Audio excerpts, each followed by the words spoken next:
മഹാത്മാഗാന്ധി ദേശീയ ഗ്രാമീണ തൊഴിലുറപ്പ് പദ്ധതിയിൽ ശരാശരി തൊഴിൽ ദിനങ്ങൾ വർദ്ധിപ്പിച്ച് രജിസ്റ്റർ ചെയ്ത തൊഴിലാളികളുടെ ഉപജീവന സുരക്ഷ ഉറപ്പാക്കുന്നതിനുള്ള പരിശ്രമം നടത്തുകയും 10.5 കോടി തൊഴിൽ ദിനങ്ങൾ സൃഷ്ടിക്കുകയും വഴി 3,875.76 കോടി രൂപ വേതനമായി ലഭ്യമാക്കുകയാണ് 25-26 സാമ്പത്തിക വർഷത്തിൽ ലഭ്യപ്പെടുന്നത്.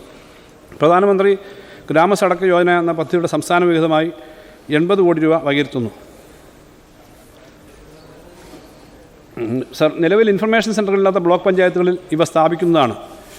2025 നവംബർ 1 ആകുമ്പോഴേക്കും അതിദരിദ്രരില്ലാത്ത കേരളമെന്ന ലക്ഷ്യം കൈവരിക്കാനുള്ള ഊർജിതമായ പ്രവർത്തനത്തിൻ്റെ ഭാഗമായി സർവേയിലൂടെ കണ്ടെത്തിയ 64,006 കുടുംബങ്ങളിൽ 44,539 കുടുംബങ്ങളെ അതിദാരിദ്ര്യത്തിൽ നിന്നും മോചിപ്പിച്ചു കഴിഞ്ഞു. ഇനി 11,814 കുടുംബങ്ങളെ കൂടി ദാരിദ്ര്യത്തിൽ നിന്നും കരകയറ്റുന്നതിനുള്ള നടപടികൾ സ്വീകരിക്കും. ഗ്യാപ്പ് ഫണ്ട് നൽകുന്നതിനായി 60 കോടി രൂപ മാറ്റിവെക്കുന്നു. കേരള സംസ്ഥാന സാക്ഷരതാ മിഷൻ അതോറിറ്റിക്ക് തുടർ വിദ്യാഭ്യാസ പദ്ധതിക്കായി 20.2 കോടി രൂപ വകയിരുത്തുന്നു. തദ്ദേശ സ്വയംഭരണം. സാർ, എറണാകുളം നഗരത്തിലെ വെള്ളക്കെട്ട് പരിഹരിക്കുന്നതിന് ഓപ്പറേഷൻ ബ്രേക്ക് ത്രൂ പദ്ധതിക്ക് 10 കോടി രൂപ വകയിരുത്തുന്നു.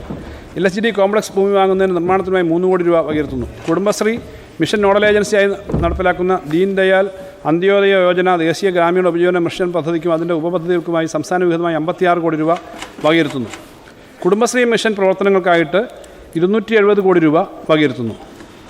കേരള ഇൻസ്റ്റിറ്റ്യൂട്ട് ഓഫ് ലോക്കൽ അഡ്മിനിസ്ട്രേഷന് നിലവിലുള്ള വിഹിതം വർദ്ധിപ്പിച്ച് 29.32 കോടിയായി വകയിരുത്തുന്നു.